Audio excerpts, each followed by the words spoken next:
Hey guys, Jeremy here, and today we're going to be looking at the Difluid Microbalance T1 Espresso Scale. Now, this was sent to me at no charge for this review.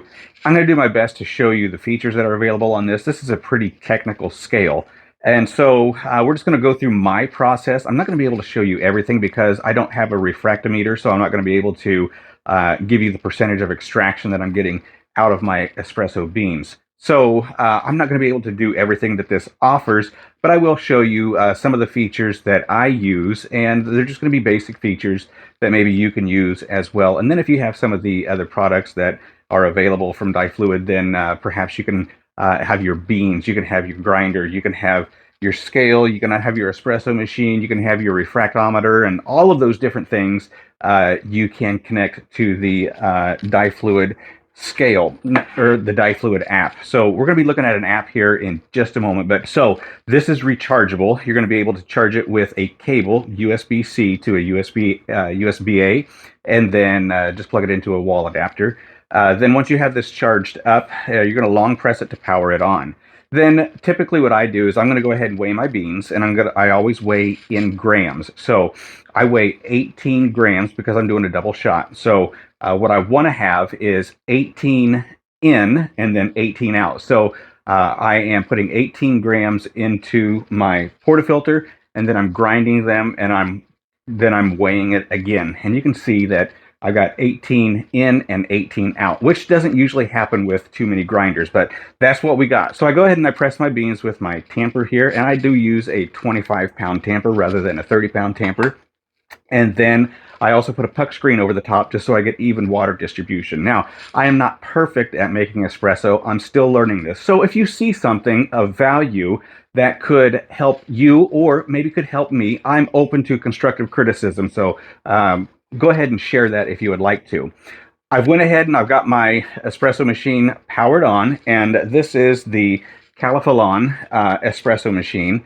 And I have ran just a little bit through, so I have my head cleaned, and I do have a cup ready to go. Now, with the scale, you can see that I have the scale is counting and it's weighing. So it has an automatic feature so that when it does have a weight, and then the second weight that comes in is assuming that it's liquid going into the cup. It's measuring how long it takes for that espresso shot to happen. So what I'm going to do is open up my Difluid app, and I'm also going to open up a screen record so that you can see everything that I see here on the screen. So I'm going to go back to my home screen here so that you can see the Difluid app is right there in the middle. It's the black one. I'm going to click on that. Now, this is not necessarily the home screen, but it is one of the screens that I use most often. If I go over here to my left, I've got the Omni and then the Omnix, and I don't use this for my beans or for the environment. You got all sorts of things that you can input into this app, and you can keep recipes, you can keep track of your beans, the age of their beans, the type of beans, all of those different things, all right there. You can also do your roast and all of that right here from the machine, or right here from the app. Now you can see that it's saying that it is not connected right now, and so what it's not connected to is the Omni or the Omnix, and so we're going to go ahead and we're going to move that over to my scale, and when I click brew, you can see that I am connected to the scale. So I'm going to go back one screen and show you what we've got available here. And you can see I got my beans. I can input my beans, but I'm not going to do that. I'm using the Lavazza or Lavazza, however you want to pronounce that, Super Crema, 18 grams. I don't have a specific grinder. I'm just grinding, okay? And I'm grinding at a 4 out of 30, and then I've got the presets. And I'm going to show you how those presets work here in just a moment, because it's going to share with you, do the calculations, if you're doing a 1 to 2 or a 1 to 3 or a 1 to 4 shot. Now, typically, I'm getting a 1 to 3, so I'm getting about 60 grams out of an 18 gram portafilter. Okay, so I got 18 grams of beans, and then I got 18 grams of grounds, and then I'm going to get 60 grams of espresso out, and I'll show that to you. Down here at the bottom, you got steps, so we can record the brew process, and you can see that the scale is waiting for water. The scale does say 47.6 on the app as well. I'm going to go ahead and tare that so we know just how much espresso we're getting into the cup. I'm using a 5-ounce cup, and so we're going to have plenty of room there to get a 2-ounce shot in there.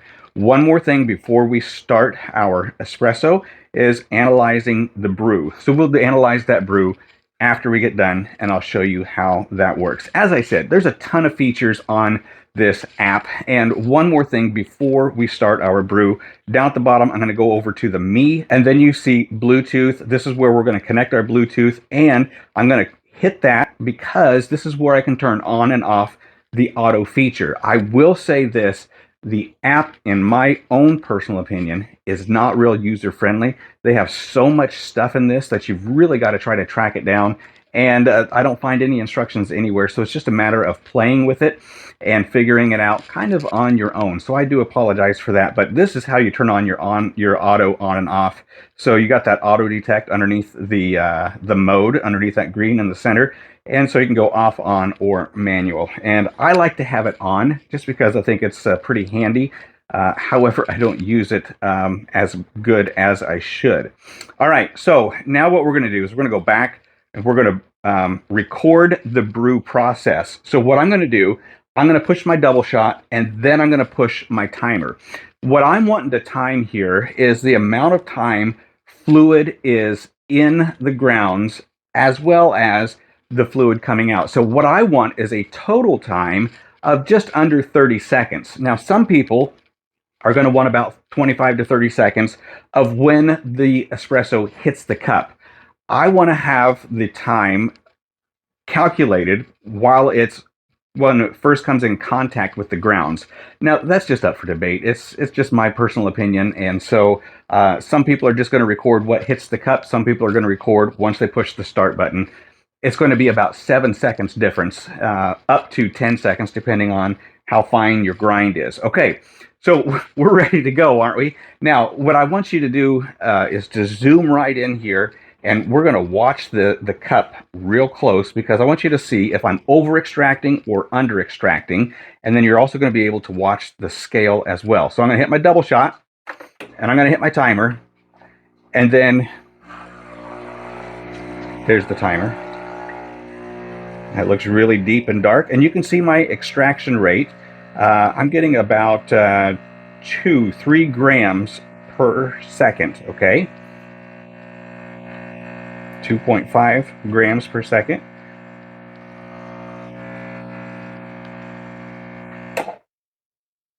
All right, so we got 22 seconds on there, 23 seconds, and I did not get it started right when the fluid hit my puck. So I'm right around the 25, 26, and you can see I'm at 61.5. Now, the next thing that we want to do here is in the app is you can see my flow rate, and you can see the weight of the brew.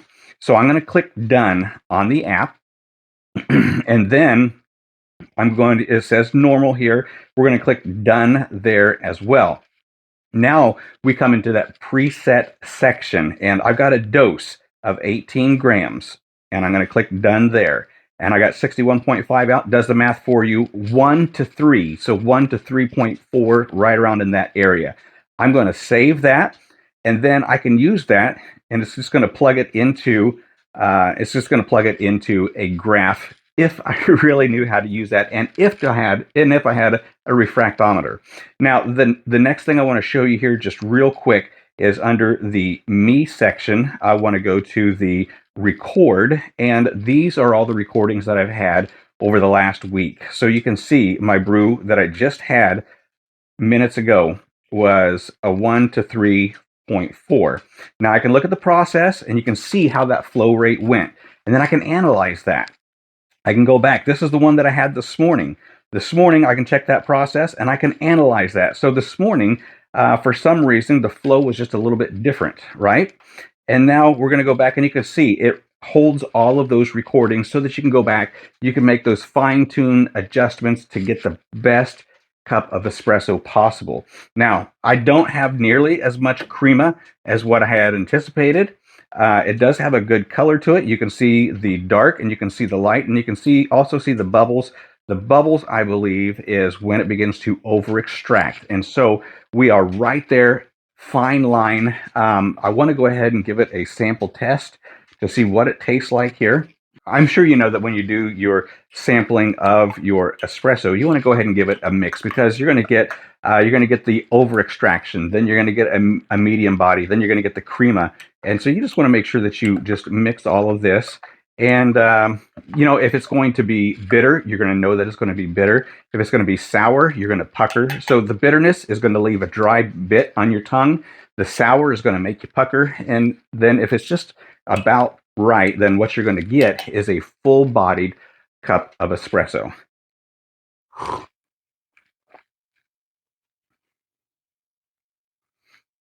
So I don't have the dry tongue. I don't have sourness. It might be a little bit over extracted, but what I will tell you is this. It's a super bold cup of espresso. I really like it. Typically what I do with this is I go ahead and I turn it into a latte, and I add some sweeteners to it. I add some creamers to it. I do some steamed milk to it, and I just make myself a great cup of latte. And so that's the Difluid Microbalance T1 scale. Again, it comes with the app. Got a ton of different features, and for somebody who is just an at-home coffee guy like myself, it does everything that I want it to do. Maybe one day I'm going to have one of those refractometers, and I'm going to be able to track my extraction rate and really zero in that cup of espresso. Where we're sitting right now, I'm hitting that 25 to 30 seconds. I'm getting the crema on top. I'm getting a bold cup of espresso, and I'm pretty satisfied with what I got right now. And so if I was to make any adjustments, it's going to be with the grind, and we can fine tune that until we get that perfect cup. So if you're looking for a scale that's going to do just about anything you want it to in the area of espresso, beans, grinds, roasts, and all of that, it's right here on the Difluid.